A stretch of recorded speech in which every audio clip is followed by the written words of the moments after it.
नक्कीच आपण बघितलं तर सध्या 8 वेगवेगळ्या शहरांमध्ये यांच्या ब्रांचेस आहेत आणि 23 वर्षांपासून क्लासेस आहेत. 23 वर्षांमध्ये हजारो कोटींची प्रॉपर्टी जमवलेली आहे. ईडीची एंट्री सुद्धा होऊ शकते. हे सगळं सरळ मार्गी क्लास चालवून होऊ शकतं काय? नक्कीच होऊ शकत नाही मॅडम. आपल्या देशामध्ये हे जे क्लास माफिया आणि जी संपूर्ण शिक्षण यंत्रणा आहे, म्हणजे जर आज आपल्या देशामध्ये जर गरिबीतून श्रीमंतीकडे एकाला जायचं असलं, एखाद्याला जर अपवर्ड मोबिलिटी करायची असेल, तर शिक्षण हा एक लय मोठा त्याच्यातला स्रोत असू शकतो, सोर्स असू शकतो. पण जर आज आपण बघितलं तर शिक्षणाचं जे खाजगीकरण चालू आहे आणि जे शिक्षण माफिया आहे, जे काही माफियाच यांना म्हणणार मी, तर यांच्या माफियांच्या हातात ही जी शिक्षण व्यवस्था दिलेली आहे, तरी ही व्यवस्था त्यांच्या हातात दिल्यामुळे गरिबांचा कुठंतरी एक श्रीमंत बनण्याचा किंवा गरिबांचा इकॉनॉमिक रिसोर्सेस मिळवण्याचा मार्ग यांनी बंद केलेला आहे. आणि अशा पद्धतीनं सिस्टीम मॅनेज करून जर पेपर सेट करणारच व्यक्ती जर मॅनेज होत असेल आणि जर हजारो कोटी रुपये पैशाची थप्पी होतून त्यामधून हे जर पेपर विकत घेणार असतील, तर जो मुलगा आपल्या कष्टातून दिवस रात्र घामातून जो अभ्यास करतोय प्रामाणिकपणे खेड्यामध्ये राहून, शेतकऱ्यांची जी मुलं आई ज्यांचे कष्ट करतात, वडील ज्यांचे कष्ट करतात आणि त्या पैशातून जी मुलं शिक्षण घेतात,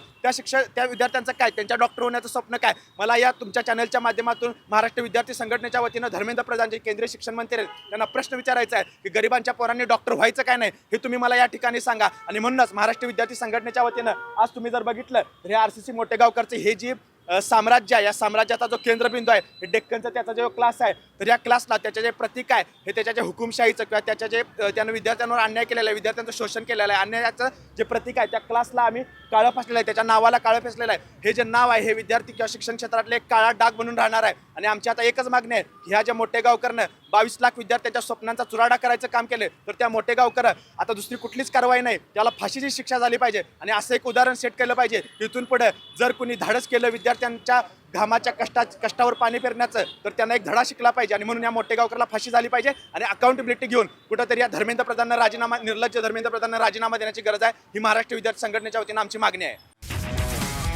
तुमची car, electric panel, data server आगीपासून सुरक्षित आहे का? नाही? मग आजच बसवा F protect temperature activated fire suppression device. यामध्ये आहे eco friendly non toxic pressurised liquid, जे आग लागल्यास क्षणार्धात ऍक्टिव्हेट होऊन आगीवरती मिळवते नियंत्रण. बसवण्यास अतिशय सोपे आणि सुटसुटीत टेकालिपचे एक दर्जेदार उत्पादन एफ प्रोटेक्ट.